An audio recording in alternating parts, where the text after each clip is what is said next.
जय हिंद दोस्तों, स्वागत है आपका हमारे यूट्यूब चैनल जेएमएस इंस्टीट्यूट में।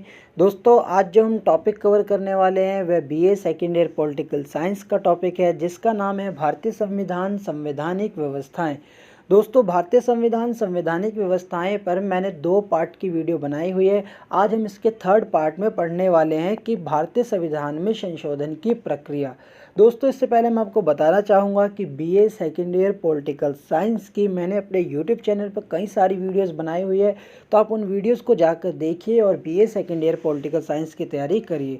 तो दोस्तों, आज जो हम पढ़ने वाले हैं उसके लिए मैंने कुछ नोट्स तैयार किए हुए हैं और यह नोट्स आपको टेलीग्राम चैनल पर प्राप्त हो जाएंगे। तो दोस्तों, टेलीग्राम चैनल का लिंक मैं आपको कमेंट बॉक्स में प्रोवाइड करा दूंगा। आप उधर से टेलीग्राम चैनल को ज्वाइन कर सकते हैं और टेलीग्राम चैनल को ज्वाइन करने के बाद वहां पे आप मुझसे कुछ भी पूछ सकते हैं BA second year political science से रिलेटेड, ताकि आपको कोई भी दिक्कत हो तो आप वहाँ पर मुझसे पूछ सके। तो दोस्तों, आप बिना टाइम वेस्ट किए हम अपने टॉपिक की शुरुआत करते हैं। तो दोस्तों, जैसा कि हमारा टॉपिक है संविधान में संशोधन की प्रक्रिया। देखो दोस्तों, कई बार क्या होता है, क्वेश्चन जुड़े हुए आ जाते हैं। जैसे कि क्वेश्चन आपका आ जाएगा कि भारतीय संविधान में संशोधन की प्रक्रिया, या फिर पहले क्वेश्चन ये जुड़ जाएगा कि भारतीय संविधान को बनाने की प्रक्रिया तथा संशोधन की प्रक्रिया का उल्लेख करें। तो दोस्तों, इसमें क्या होगा, आपको जो मैंने पिछली 2nd पार्ट की वीडियो में बताया है उसे और इसे मिलाकर लिखना होगा। तो सबसे पहले मैं आपको यही रेकमेंड करूंगा कि आप उन दोनों पार्ट्स को ज़रूर देख लीजिए। तो दोस्तों, अब बिना टाइम वेस्ट किए हमारे टॉपिक की शुरुआत करते हैं। देखो दोस्तों, संविधान में संशोधन की प्रक्रिया। सबसे पहले हम इन 3 शब्दों को समझ लेते हैं। संविधान, संशोधन, प्रक्रिया। संविधान मतलब भारत का संविधान, संशोधन मतलब बदलाव, और प्रक्रिया मतलब किस तरीके से उसमें बदलाव किया जाता है।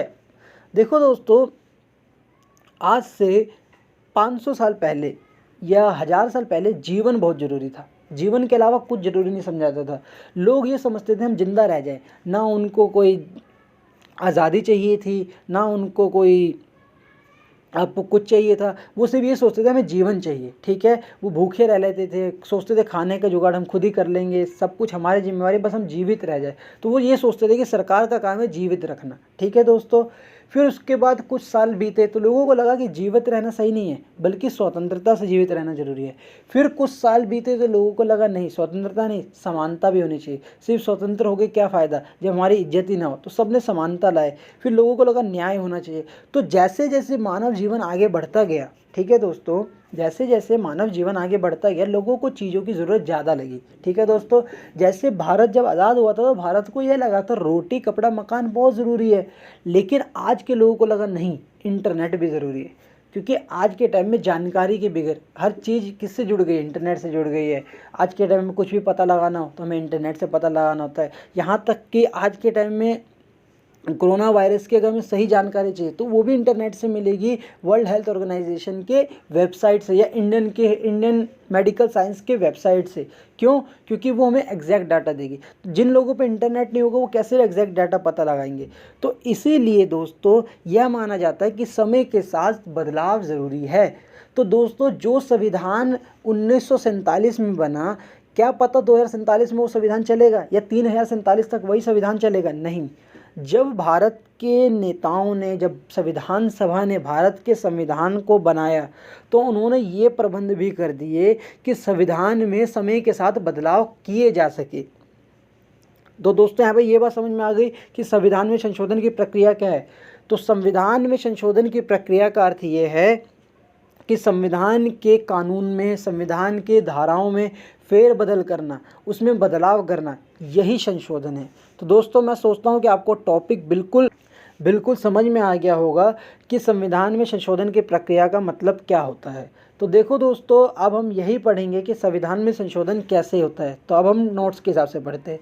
भारतीय संविधान को लचीला तथा कठोर का समन्वय कहा जाता है। लचीला मतलब बहुत लचकदार, आसान, कठोर मतलब मुश्किल। तो भारतीय संविधान में बदलाव करना आसान भी है और कठोर भी है, मुश्किल भी है। जैसे दोस्तों, आसान क्या है, गुड़गांव का नाम गुरुग्राम कर दिया गया। इसमें कोई भारतीय संविधान को ज़्यादा समय नहीं लगा, ठीक है दोस्तों। पहले तेलंगाना राज्य नहीं था, तेलंगाना कर दिया गया, ठीक है दोस्तों। जम्मू कश्मीर में जम्मू कश्मीर लद्दाख को अलग कर दिया गया, जो जम्मू कश्मीर का भाग था। तो दोस्तों कहीं भी ये सब काम आसान है, जो भारतीय संविधान में आसानी से बदल दी जाए उसको कहते हैं लचीला, कि भाई नाम बदल दिया, राज्य की जगह बदल दी, राज्य की चीज़ें बदल दी गई। और कठोर है, जैसे कि मान के चलो आपका मौलिक अधिकार, ठीक है, जैसे स्वतंत्रता का अधिकार, इसे नहीं बदल सकते जल्दी से। उसके बाद में चुनाव देने का अधिकार, इनको नहीं बदला जा सकता। तो भारतीय संविधान में कुछ संविधान में बदलाव करना बहुत आसान है, जैसे कई चीज़ें, ठीक है, और कुछ चीज़ें बड़ी मुश्किल है। तो दोस्तों आप सिर्फ इतनी सी बात तो नहीं लिख सकते, इसीलिए अब हम देखेंगे नोट्स के हिसाब से। तो भारत के संविधान को लचीला इसलिए कहा जाता है, इसमें छोटे मोटे बदलाव करना आसान है, जबकि बड़े बदलाव करना कठिन है। जैसे पहले दोस्तों भारत में मौलिक अधिकार था, संपत्ति का अधिकार, सबको ज़मीन मिलती थी, लेकिन उसे हटा दिया गया। क्यों? क्योंकि उसे हटाना ज़रूरी था, क्योंकि लोग अधिक हो गई थी आबादी और जगह कम पड़ गई थी। तो ऐसे समय में क्या हुआ था, ऐसे समय में पूरे बड़ी मुश्किल से उस मौलिक अधिकार को हटाया गया था। तो इस कथन को इसलिए कहा जाता है, पहले हम इसको समझ लेते हैं, कठोर और लचीला क्यों कहा जाता है। इसलिए कहा जाता है क्योंकि संविधान में संशोधन करना आसान भी है और कठिन भी। इसे हम समझेंगे कि भारत का संविधान किस तरीके से लचीला है और किस तरीके से कठोर। लचीले तथा कठोर पर जवाहरलाल नेहरू जी ने यह कहा था, हम भारतीय संविधान को उतना ठोस बनाना चाहते हैं कि वह बन सके। संविधान में पूर्ण स्थायी तो नहीं होता है, ठीक है, और लचीलापन का होना आवश्यक होता है। अगर आप सभी कुछ कठोर तथा स्थायी बना देंगे तो राष्ट्रीय विकास तथा लोगों का जीवन विकास स्थिर हो जाएगा। किसी व्यवस्था में हम संविधान को इतना कठोर नहीं बना सकते कि बदलती परिस्थितियों के अनुसार न डाल सके। दोस्तों जवाहरलाल नेहरू जी ने खुद कहा कि अगर हम ऐसा संविधान बना दें कि जो बदला ही ना जा सके, तो इससे देश का विकास कैसे होगा, देश का विकास कैसे होगा। जैसे मान के चलिए अब कुछ जीवन में ऐसा ज़रूरी हो गया, ठीक है दोस्तों, तो वो चीज़ संविधान के अंदर नहीं लिखी हुई तो बाद में उसे लिखा जाएगा ना, संविधान में बदलाव किया जाएगा ना। जैसे जीएसटी संविधान में कभी नहीं था, लेकिन जीएसटी लाया गया ना, टैक्स में बदलाव किया गया ना। क्यों? ताकि देश का विकास हो गया। जीएसटी क्या था? देश का विकास के लिए किया गया ना, कि जीएसटी के थ्रू ज़्यादा इनकम आएगी, ज़्यादा टैक्स आएगा सरकार के पास, ज़्यादा टैक्स आएगा तो सरकार ज़्यादा काम कर सकेगी। यही था जीएसटी लाने का मतलब। तो इसका मतलब ये है कि भारतीय संविधान में बदलाव भी जरूरी है, और इतना लचीला भी नहीं होना चाहिए कि हर वक्त तो बदल के संविधान का पूरा मतलब ही बदल दे। भारत का संविधान अभी भी वैसा ही है, यहाँ पर समानता, स्वतंत्रता, न्याय है, लेकिन साथ ही साथ में कुछ चीज़ें बदलती भी गई हैं। तो भारत का संविधान एक जगह रुका भी हुआ है और एक जगह बदलता भी रहा है। तो नेहरू जी ने उसी समय में ये बात कह दी थी कि भारतीय संविधान ऐसा बना रहे हैं हम जो बदला भी जा सके और नहीं भी बदला जा सके। अब दोस्तों भारत के संविधान में बदलाव की कौन कौन सी प्रक्रिया है, संशोधन की कौन कौन सी प्रक्रिया है, किस किस तरीके से भारतीय संविधान में बदलाव किया जाता है। अब आपके आंसर का मेन पॉइंट आ गया, तो ये इंट्रोडक्शन लिखना है और ये आपको मेन बताना है। तो देखो दोस्तों, भारतीय संविधान में बदलाव करने के तरीके के बारे में 20वें भाग में उल्लेख है, जो उसके अनुच्छेद 368 में उल्लेखित है। तो भारत के संविधान में संशोधन कैसे होगा, ये 368वें आर्टिकल के 20वें भाग में लिखा हुआ है। यदि हम संविधान में कुछ बदलाव करते हैं तो हम इन अनुच्छेदों के आधार पर करेंगे, जैसे कि हाल ही 2019 अंतिम में 2020 में 5 से 7 कानून में बदलाव किए गए हैं। देखो दोस्तों, जीएसटी हो गया, ठीक है, उसके बाद में आप देख सकते हैं कि क्या कहते हैं 3 तलाक हो गया। तो कई जगह ऐसे ऐसे कानूनों में बदलाव किए गए। तो अंतिम समय में मेडिकल एक्ट, जो हमारे मेडिकल था उसके अंदर बदलाव किया गया है। उसके बाद में कुछ बहुत सारे बदलाव है। अगर आप लोकसभा राज्यसभा टीवी देखते हैं, या फिर मैं तो कहूँगा देखा करो यार प्लीज़, बहुत दिमाग खुलता है उससे। काफ़ी राजनीति के अंदर अगर आपको कुछ करना है, अगर आपको अपने सब्जेक्ट में कुछ पाना है ना, तो लोकसभा राज्यसभा टीवी और अखबार पढ़ना चालू तो कर ही दो आज से, और अच्छे से पढ़ो। एनआरसी भी एक कानून में बदलाव ही है, ठीक, देख ही रहे हो दोस्तों। एनआरसी आपको पता भी होगा कि कांग्रेस के टाइम में ही आ गया था। इसका मतलब था कि जो 1970 के बाद शायद ऐसे ही कुछ डेट थी जिसमें वो असम के अंदर जो बाहरी लोग घुस गए थे उन्हें निकालने के लिए नेशनल रजिस्ट्रेशन निकाला गया था ऑफ सिटीजन, कि एनआरसी के तहत क्या किया जाएगा, उन लोगों को पहचान कर उनके देश वापस भेजा जाएगा या उस राज्य से बाहर निकाला जाएगा। तो वो भी एक कानून में बदलाव हुआ था। तो दोस्तों यही चीज़ें हैं। तो ये देखो संशोधन की प्रक्रिया। तो पहली बात तो आपको ये बताना है कि भारतीय संविधान में संशोधन करना है तो 368वें अनुच्छेद के 20वें भाग से करना होगा। जैसा हमने 2019-20 में देखा, कई सारे कानून में बदलाव हुए। एनआरसी भी इस कानून के बदलाव में एक भाग है।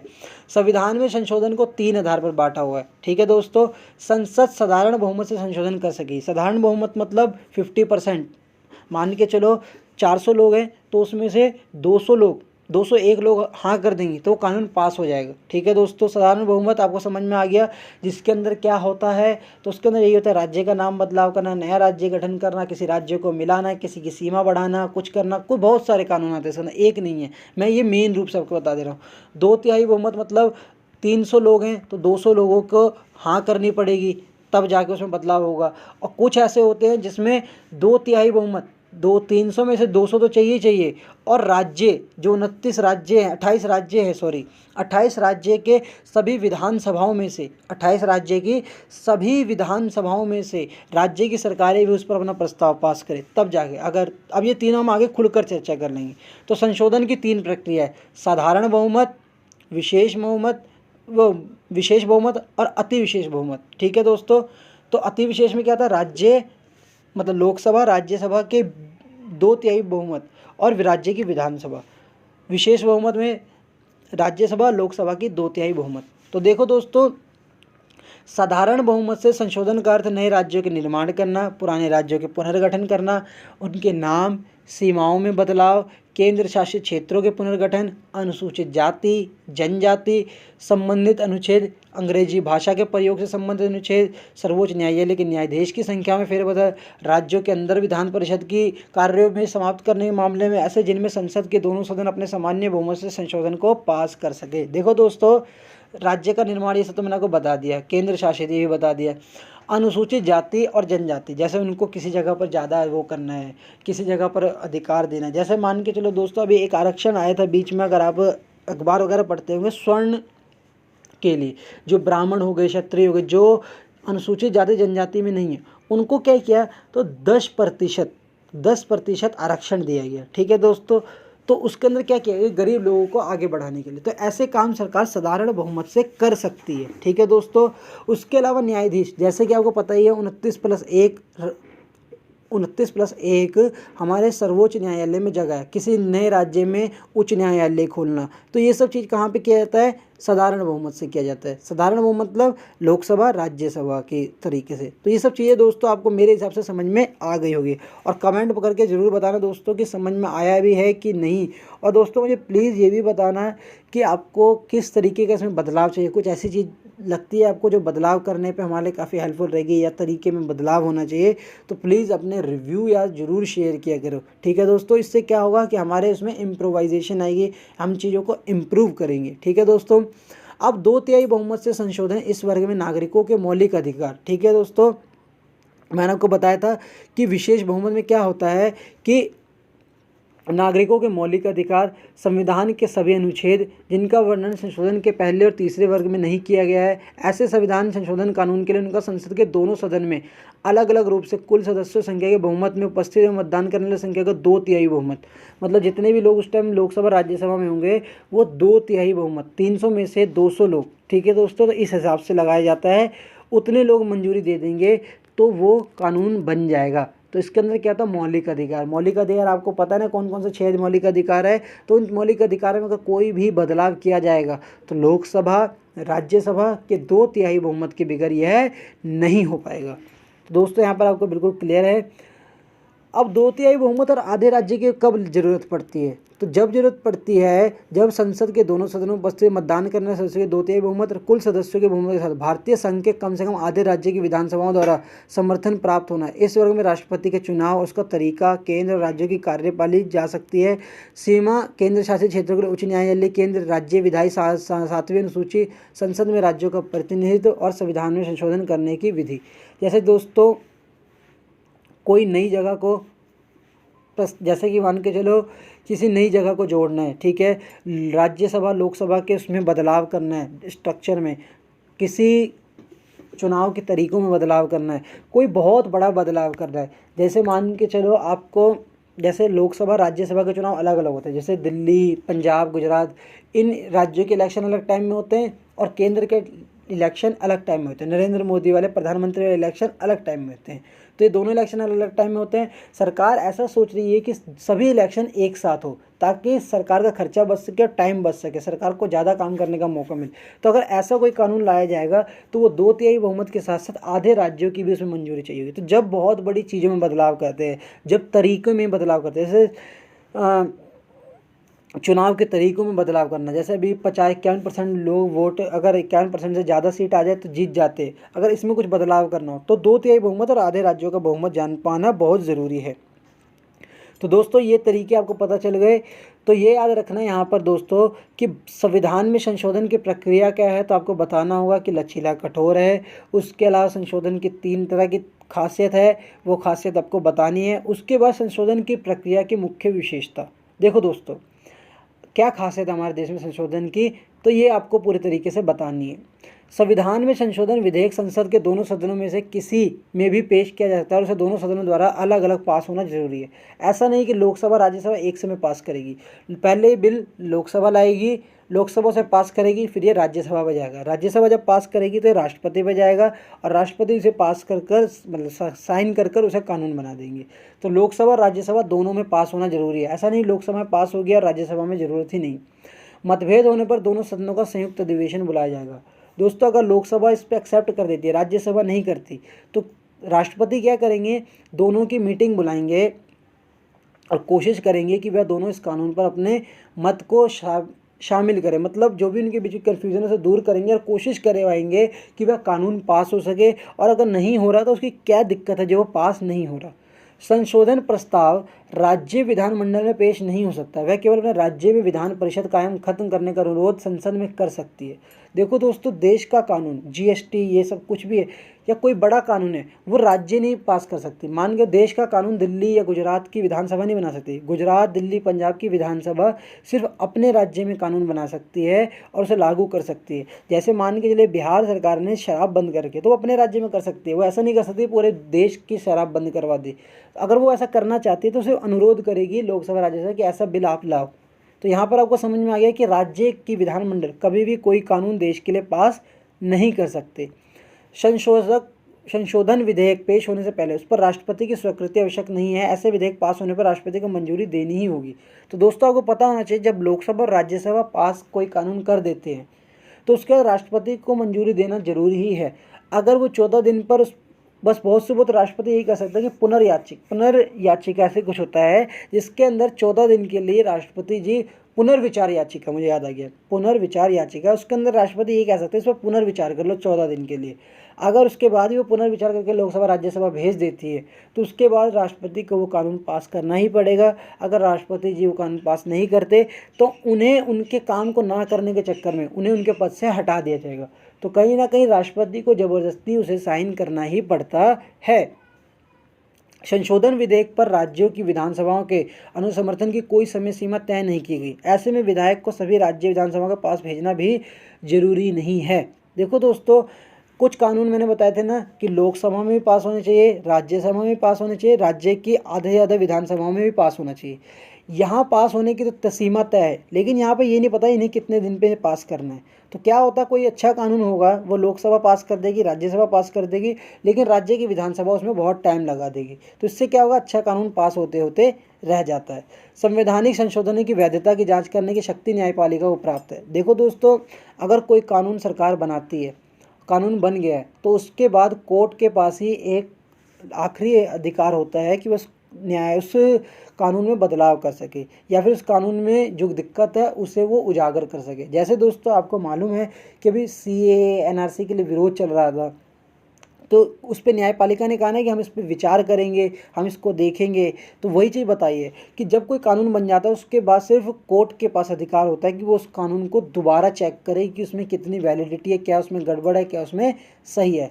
संविधान में किए जाने वाले संशोधनों पर जनमत संग्रह कराए जाने की व्यवस्था नहीं है। दोस्तों ये होना चाहिए। मान के चलो लोकसभा राज्यसभा कोई कानून पास करती है तो उस पर जनता से भी पूछा जाना चाहिए कि इसे पास किया जाए या ना किया जाए, वोटिंग होनी चाहिए। तो संशोधन में यही चीज़ें हैं। तो अब दोस्तों ये हम शुरू से एक बार बता देता हूँ आपको, ताकि आपका बिल्कुल जो थोड़ा बहुत कन्फ्यूज़न है वो दूर हो जाए। देखो दोस्तों संविधान में संशोधन की प्रक्रिया, संविधान में संशोधन कैसे होता है, तो सबसे पहले आपको बताना है कि किन किन अनुच्छेदों के अनुसार होता है, नेहरू जी ने क्या कहा। तो उसके बाद आपको ये बताना है कि 3 तरीकों से होता है। पहला साधारण से, दूसरा 2/3 बहुमत से लोकसभा राज्यसभा की, तीसरा लोकसभा राज्यसभा के अलावा किस तरीके से, तो राज्य की विधानसभाओं से भी। अब आपको यहाँ पर ये बताना है कि मुख्य विशेषता कि संशोधन की क्या खासियत है हमारे देश में। तो हमारे देश में संशोधन की यह खासियत है कि इन्हें दोनों सदनों में पास होना पड़ता है। अगर नहीं होता तो एक ग्रुप मीटिंग बुलाई जाती है। उसके बाद ये राज्य की विधानसभा में पास नहीं हो सकता। उसके बाद राष्ट्रपति को इस पर साइन करने ही होंगे। उसके बाद राज्य विधानसभा के पास जब भेजा जाता है तो उनको लिए सीमा तय नहीं है कि वो कब इसे पास करेंगे। उसके बाद संशोधन की वैधता कानून सिर्फ न्यायालय चेक कर सकता है, कानून सही बनाया है कि नहीं। राष्ट्रपति के अलावा राष्ट्रपति से उसको जबरदस्ती साइन करने ही पड़ेंगे। उसके बाद यहाँ पर लोगों से पूछा नहीं जाता। कानून में बदलाव करने के बाद कानून में बदलाव हो गया तो उसके बाद लोग चिल्लाते रह जाए, रोते पीटते रह जाए, तब भी उस कानून में बदलाव नहीं होगा। तो दोस्तों यही चीज़ें हैं। अब हम देखते हैं कि हमारे संविधान की आलोचना क्या है। संविधान की आलोचना मतलब कि जो हम संशोधन करते हैं इसकी बुराई क्या है। तो दोस्तों हर चीज़ों की बुराई होती है। राज्य विधानमंडल के पास जब कोई भी कानून संशोधन के लिए भेजा जाता है तो उसके समय सीमा तय नहीं है। ये बहुत बड़ी बुराई है। देखो दोस्तों, मान के चलो सरकार कोई कानून बनाया, ठीक है, लोकसभा ने पास कर दिया, राज्यसभा ने पास कर दिया, बट जब आधे राज्यों की विधानसभा पे गई, 28 राज्यों की जगह 14 राज्यों पे गई, तो इन पे कोई टाइम नहीं है कि इन्हें कितने समय में पास करना। इन्होंने अपने पास बिल को अटका रखा है। मान के चलो यहाँ पर 4 साल सरकार को हो गए, अब 5वां साल लग जाएगा, फिर से चुनाव हो जाएंगे और दोबारा लोकसभा राज्यसभा में फेरबदल हुई तो ये एक अच्छा कानून पास नहीं हो पाएगा। तो सबसे बड़ी बात यह है कि राज्य विधानमंडल के लिए कोई समय सीमा तय होनी चाहिए। तो यहाँ पर क्या होगा कि अच्छा कानून कोई रोका नहीं जाएगा। मतभेद दूर करने की व्यवस्था का ना होना। दोस्तों कई बार ऐसा कानून होता है जो लोकसभा में पास हो जाता है, राज्यसभा में रुक जाता है। तो लोकसभा या राज्यसभा में दोनों को समझाने के लिए एक ऐसी कोशिश होनी चाहिए कि ताकि कानून पास हो। मान के चलो अगर ऐसा कोई कानून है जो भारत में शिक्षा फ्री कर दे, एक बात मान के चलो, ठीक है, भारत में शिक्षा को फ्री कर दे, ऐसा कोई कानून आ जाए कि किसी बच्चे को 1 रुपये खर्च नहीं करने शिक्षा के लिए और सारा सरकार उसका खर्चा उठाएगी। अब ये बहुत अच्छा कानून है। इससे क्या होगा, हमारे देश में पढ़ने वाले बच्चे आगे आएंगे, देश का विकास होगा। देश का जब विकास होगा तो कहीं ना कहीं शिक्षा में क्रांति आ जाएगी।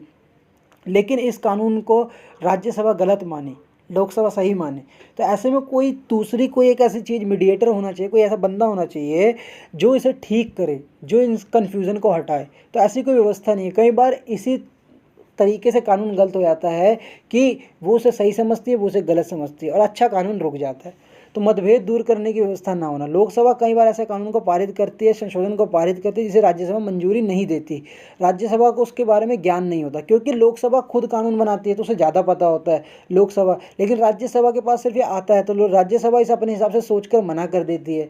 तो इसीलिए लोकसभा राज्यसभा में पास हो जाए ऐसा कुछ होना चाहिए। फिर उस संशोधन का मकसद के ना पता होने के कारण से रोक लेती है, परंतु राष्ट्रपति इस पर किसी भी प्रकार से संयुक्त बैठक बुलाकर इस कानून को पारित करवाने में मदद नहीं करते। ऐसे में कोई अच्छा कानून पास नहीं हो पाता। तो हमारे संविधान में संशोधन की प्रक्रिया की आलोचना है।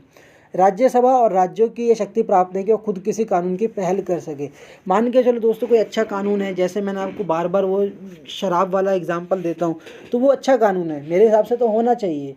तो दोस्तों राज्य की विधानसभाओं पे शक्ति नहीं है कोई देश के अंदर कोई बदलाव कर सके, जबकि वो देश का हिस्सा ही है। दिल्ली हो गया दोस्तों, जैसे दिल्ली में आप मान के चलो शिक्षा के लिए कहते हैं दिल्ली सरकार ने बहुत अच्छा काम किया, लेकिन वो सारे हैप्पी क्लासेस या फिर जो भी क्लासेस है वो पूरे देश में लागू नहीं करवा सकती। तो अच्छी चीज़ें पूरे देश में लागू नहीं करवा सकते। उसके बाद में आंध्र प्रदेश में शायद मैं पढ़ रहा था, वहाँ की तरफ काफ़ी अच्छी स्कीमें हैं कि लोगों को 100% रोजगार देने के लिए सरकार किसी न किसी तरीके से वहाँ के युवाओं को रोजगार देती है। तो वो पूरे देश में रोजगार नहीं दिया जा सकता। तो कई बार राज्य के अच्छे कामों को देश में नहीं चला पाया जाता।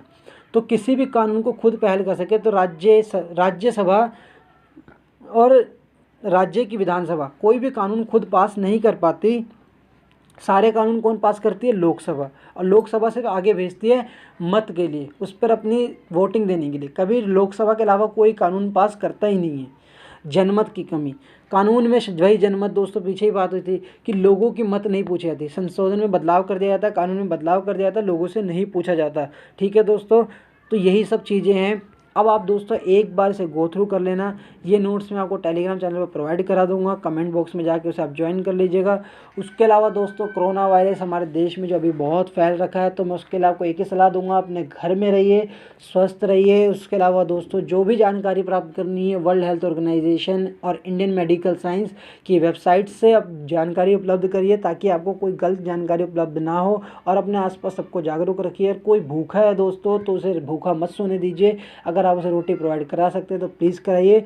उसके अलावा दोस्तों मेरी पढ़ाई पर ध्यान दीजिए। जय हिंद, भारत माता की जय, वंदे मातरम।